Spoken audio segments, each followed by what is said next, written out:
오늘 데살로니가 후서입니다. 끝까지 부르심에 합당하게라는 제목을 함께 말씀 생각해 보려고 합니다. 데살로니가 전서 지나고 후서가 시작되었는데 어떻게 보면 2편이기도 하고 후속작이기도 하죠. 근데 데살로니가 후서는 데살로니가 후서 자체만으로도 교훈이 있습니다. 그게 무슨 소리냐? 성경에 조금 설명이 써 있는 분들은 보실 수도 있을 것 같은데, 데살로니가 전서가 쓰여진 시기가 AD 49년에서 51년으로 봅니다. 예수님 오시고 난 다음에 이제 49년에서 51년 사이라는 거죠. 데살로니가 후서가 쓰여진 시기를 보아도 49년에서 51년, 또 다른 책은 52년 이렇게 써져 있는 책들도 있을 겁니다. 똑같이 장소는 고린도에서 썼습니다. 이 말이 무슨 말이냐면, 데살로니가 전서를 쓰고 곧바로 곧이어서 데살로니가 후서를 또 쓴 거예요. 한 번 편지를 썼으면 거기에 데살로니가 전서의 내용이 뭐예요? 환난과 핍박이 있었지만 믿는 자의 본이 됐잖아요. 마게도냐와 아가의 모든 성도들에게 이 데살로니가 교회가 믿는 자의 본, 신앙생활 잘하는 교회였거든요. 그런데 금방 편지 쓰고 곧바로 이어서 이 후서를 썼는데, 후서에는 믿음에 흔들리지 말고 거짓 진리에 속지 말라 이렇게 나와요. 어떻게 추정할 수 있냐면, 데살로니가 전서를 쓰자마자 이 짧은 기간 동안에 편지가 가고 그들이 받고 또 후서를 쓰기 사이에 몇 개월 동안에 이단들이 교회에 들어온 거예요. 그래서 교회를 어지럽게 합니다.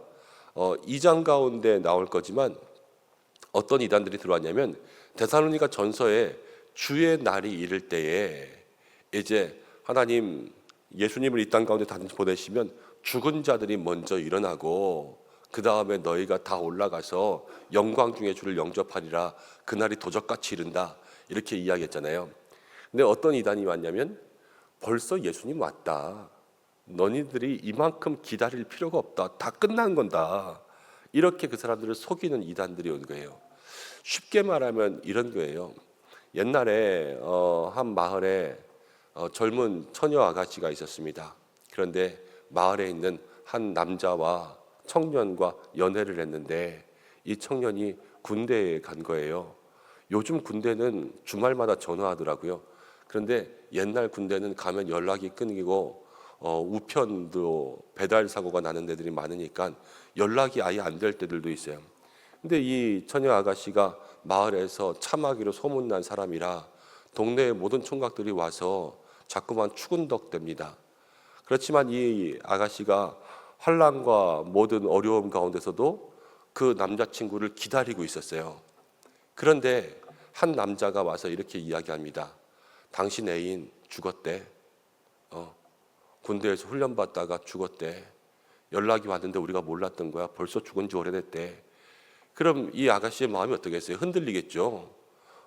그러면서 슬픔 가운데 있다가 괜히 또 어떤 남자가 와서 추근덕대면 에라 모르겠다 그러면서 그렇게 만나서 연애하고 있으면 나중에 제대하고 그 사람이 멀쩡하게 살아 돌아오는 거 아닙니까? 막장 드라마죠, 막장 드라마. 여러분, 그런데 똑같은 일이 일어나는 거예요. 주님 기다리고 있는데 다른 사람들이 와서 예수님 벌써 왔대, 너네 이럴 필요 없어. 그러니까 그 마음들이 다 흔들리고, 우리는 뭐 하려고 죽으려고 이 고생하면서 환난과 핍박 가운데 예수님 기다리고 있었나, 우리 다 말짱 헛것이네. 그러니까 믿음이 완전히 송두리째 흔들린단 말이에요. 그러면 어떻게 해야 될까? 먼저 데살로니가 후서를 들어가기 전에 여러분, 우리의 신앙이 늘 하나님과 연결되어 있는 신앙 되시길 바랍니다. 아까 그 동네 아가씨 얘기했죠. 그 모든 이야기에 속지 않는 방법은 내가 늘 그 사람과 연락이 닿아 있어야 돼요.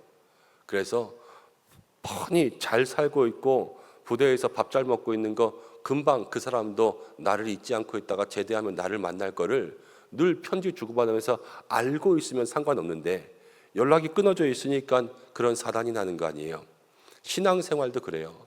우리가 예수님 기다리고 있다고 그냥 막무가내 기다리는 것이 아니라 우리의 신앙이 늘 예수님과 영적으로 닿아 있어야 돼요. 언제든지 기도하면 내가 예수님을 마음 가운데 모시고 기도할 때마다 내 마음속에 하나님 살아계심이 느껴지고 또 하나님의 응답이 내 삶 가운데 올 수 있는 그러한 영적으로 깨어있는 삶이 되면요, 세상 가운데 넘어지고 무너지지 않습니다. 이 주님을 단단하게 붙잡는 삶이 되는 거죠. 우리가 데살로니가 후서를 시작하면서 우리의 마음속에 오늘 말씀의 제목이 끝까지 부르심이 합당한 이잖아요. 정말로 끝까지 그 믿음의 삶을 살기 위해서 주님을 꽉 붙잡을 수 있는 우리가 되어야 될 줄로 믿습니다. 자, 그러면서 이제 바울은 다시 한번 편지를 썼죠. 1절 말씀 가운데 바울과 실루아노와 디모데, 실루아노는 신라 그랬어요. 다시 편지를 썼는데 3절 말씀 가운데 보면 이제 형제들아 너희의 믿음이 더 자라가고 너희가 다 각기 서로 사랑에 풍성하다 그랬어요. 믿음이 자라고 있는 중에도 언제나 시험은 찾아올 수 있고 살아가는 중에 시험이 다가올 수가 있습니다. 그런데 4절 말씀 가운데 그러므로 너희가 견디고 있는 모든 박해와 환난 중에서 너희의 인내와 믿음으로 말미암아 하나님의 여러 교회에서 우리가 친히 자랑하노라. 그 시험 가운데 환난 가운데도 믿음으로 견디고 있는 것, 인내, 믿음, 이게 모든 교회 가운데 자랑이라 이렇게 이야기했죠. 여러분, 우리가 신앙생활하면서 우리의 자랑이 뭘까를 생각해 보시기를 바랍니다. 나는 뭐가 자랑인가? 우리 교회 가운데 아니면 하나님 앞에서 오늘 데살로니가 교회는 어려움 가운데도 인내하는 게 자랑이었어요. 그리고 믿음, 흔들리지 않는 믿음을 지키려고 늘 믿음의 성숙함이 있는 것이 자랑이었다라는 거죠. 근데 우리는 무엇을 자랑하나 생각해 보면 교회 안에 있지만 우리의 자랑도 때로는 세상적일 때가 참 많이 있습니다. 늘 믿음의 것들, 영적인 것들이 아니라 우리가 믿음으로 세상 것을 얻으면 자랑하는 거예요. 난 기도해서 응답받아서 이번에 돈 받았다. 뭐 기도했는데 우리 자식이 대학교 잘 들어갔다. 이름 자랑하죠. 근데 난 기도 열심히 했는데 아파트 값이 떨어졌다. 아니면 기도 열심히 했는데 우리 애가 재수한다. 그럼 자랑합니까? 안 합니까? 안 하죠. 그럼 조용히 해요. 근데 중요한 거 뭐냐면요, 난 기도 열심히 했다가 더 중요한 거예요. 기도 열심히 했으면 하나님께서는 늘 구하는 자에게 좋은 것 주시잖아요. 이번에 아파트 값이 떨어져서 내가 이사 안 가고 그냥 이사 갔으면 멀리 가서 다른 교회 찾느라고 힘들었을 텐데 교회 옮기지 말고 있으라는 소린가 보다. 이렇게 해석하면 가장 좋은 것 될 수도 있죠. 아파트 값은 다 나중에 오르게 되어 있어요. 오르락 내리락 하는 거 한두 번이에요. 그렇게 다 생각하면 왔다 갔다 하는 거 우리가 그렇게 일희일비할 게 없고요. 또 아이들도요, 뭐 말 늦게 했다고 아니면 늦게 걷는다고 애들이 나중에 커서 그런 거 뭐 차이 나든가요. 대학 1년 늦게 들어갔어도 제 친구들 중에서도 재수하고 삼수하고 저랑 같이 똑같이 대학교 들어온 애들이 저보다 훨씬 잘 살아요. 좋은 데 갔고 뭐 이렇게 좋은 가정 꾸리면서 또 잘 사는 애들 많아요. 사회에 나오면 사실 1년, 2년 아까운 것 같지만 아무것도 아니고 좋은 경험일 수도 있죠. 그렇지만 우리는 세상적인 기준을 자랑하지요. 이 영적인 기준을 자랑할 때가 없단 말이에요. 그렇기 때문에 우리가 우리 자랑의 기준을 바꿔야 됩니다. 내가 하나님 앞에서 정말로 무엇을 자랑할까? 하나님이 칭찬하실 만한 것들을 자랑해야지요. 그렇지 않으면 아무것도 없는 거예요. 자, 그러면서 이제 5절, 6절 가운데 보면 바울이 데살로니가 교인들에게 하나님의 공의에 대해서 설명해 주는데 이제 6절로 보면 환난을 받게 하는 자들에게는 환난으로 갚으시고 환난을 받는 너희에게는 안식으로 갚으시는 것이 하나님의 공의다.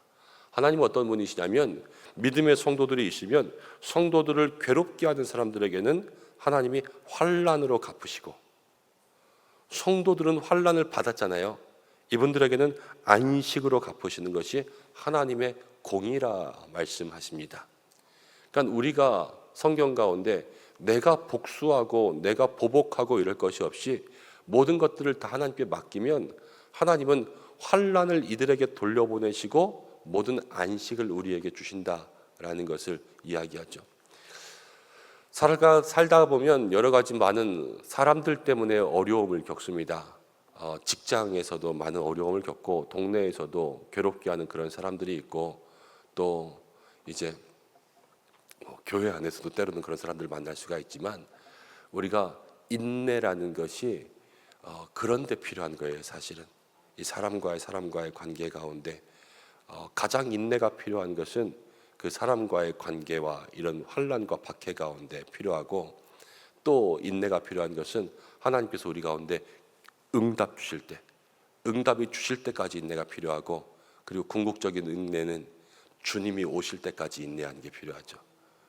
그것이 우리의 삶 가운데 필요한데 그렇게 인내하면 모든 환난은 갚으시고 안식을 주는 것이 하나님의 공이라 그랬으니까 그게 하나님의 뜻이라는 거예요. 하나님의 뜻은 모든 나에게 안식으로 갚으실 것이다. 이것을 마음속에 기억하면서 지금의 여러 가지 환난 가운데 가지고 나온 기도의 제목들 주님 앞에 온전히 아뢰고 인내로 승리할 수 있는 여러분들 되시기를 바랍니다. 자, 그러면서 11절로 넘어갑니다. 11절. 이러므로 우리도 항상 너희를 위하여 기도함은 우리 하나님이 너희를 그 부르심에 합당한 자로 여기고 하나님께서 우리를 부르심에 합당한 자로 보셔야 된다라는 거예요. 그리고 모든 선을 기뻐함과 믿음의 역사를 능력으로 이루게 하시고 데살로니가 전설을 처음 기억하면 데살로니가 교회가 믿는 자의 본이 되었을 때 뭐가 있었냐면요, 믿음의 역사와 사랑의 수고와 소망의 인내가 있었어요. 이게 데살로니가 교회의 칭찬 덕목이었거든요. 근데 그것을 부르심에 합당한 자로 끝까지 기뻐하면서 믿음의 역사로 모든 능력을 이루어가라 이야기하고 있죠. 그러니까 바울은 다시 말하면 주님 오실 때까지 뒤에 다시 나오겠지만 주님 오셨다라고 속이고 거짓말하는 그러한 나쁜 이단들에 대항하여서 아니다, 우리 주님 반드시 다시 오실 때, 아직 오시지 않았고 다시 오실 때가 있는데 그날까지 끝까지 여기에 넘어가지 않고 능력으로 살아갈 수 있는 것은 믿음밖에 없다, 이렇게 이야기하는 거예요. 그래서 오늘의 이야기는 하나님께 자랑하는 것도 믿음과 인내요, 또 모든 환난과 어려움 가운데 하나님께서 환난 주시고 우리는 위로 주시고 이렇게 믿는 것도 믿음이요, 끝까지 부르심에 합당하게 살아갈 수 있는 그 능력도 어디에서 나오냐면 믿음에서 나오는 거죠. 오늘 우리가 주님 앞에 간절히 구해야 되는 것이 있다면 하나님, 내가 끝까지 이길 수 있는 믿음 주시고 흔들리지 않는 믿음 주시고 그리고 언제나 믿음 속에서 예수님과 우리 하나님과 연결되어 있어서 다른 헛된 소문에 넘어가지 않고 여기저기에 휩쓸리지 않을 수 있는 믿음의 마음을 달라고 그렇게 기도할 때 우리가 오늘 이 말씀 가운데 교훈을 마음으로 받고 그대로 살아가는 성도가 될 줄로 믿습니다. 오늘 이 말씀을 기억하면서 끝까지 부르심에 합당하게 살아갈 수 있는 저와 여러분들 되시기를 축복합니다. 기도하겠습니다. 하나님 아버지, 고맙고 감사합니다. 오늘 저희들 불러주시고 하나님께서 모든 성도들을 보실 때에 하나님의 자랑은 우리의 인내요, 우리의 믿음이라 말씀하셨습니다. 하나님, 우리가 세상의 것들 가지고 자랑하고 또 세상에 없어질 것들 때문에 늘 마음에 일희일비하는 것이 아니라 오직 하나님께서 우리의 삶을 보시고 칭찬하실 그 믿음과 인내를 가지고 살게 인도하시고 환난과 박해 가운데서도 하나님께서 환난 주는 자들에게 환난으로 갚으시고 환난 받는 자들에게는 위로를 주시는 하나님의 역사를 믿게 하여 주시고 끝까지 부르심에 합당하게 살아갈 수 있는 저희들이 되게 인도하여 주시옵소서. 하나님, 사랑하는 성도들의 매일매일을 지켜주시고 날마다 동행하시며 악한 원수 마귀가 거짓된 속상 힘으로 우리를 유혹할 때마다 주께서 친히 우리를 보호하시고 우리의 믿음을 강하게 하사 좌로도 우로도 치우치지 않는 믿음의 삶이 되게 인도하여 주시옵소서. 끝까지 주님 붙들고 나아가며 우리의 가족과 우리의 주변의 모든 성도들을 함께 구원하며 나아갈 수 있는 우리 모든 성도들 되게 인도하여 주시며 오늘도 기도하며 나아갈 때에 우리 하나님과 우리 예수님과 날마다 영적으로 연결되어 나갈 수 있는 복된 한 날 되게 인도하여 주시고, 영육 간의 강건함 주시고, 범사의 평안함과 잘됨을 허락하여 주시고, 날마다 은혜가 더하여 넘치게 하여 주시고, 가정과 일터를 축복하시고, 자녀들의 모든 앞길들마다 하나님 예비하신 것이 있을 줄로 믿습니다. 인도하시며 하나님 믿지 않는 가족들 구원하는 역사 있게 하여 주옵소서. 오늘도 환우들을 기억하시고 나라와 민족 모든 사건과 사고 가운데 있는 하나님 백성들을 위로하여 주시옵소서. 예수님의 귀하신 이름으로 기도드립니다. 아멘.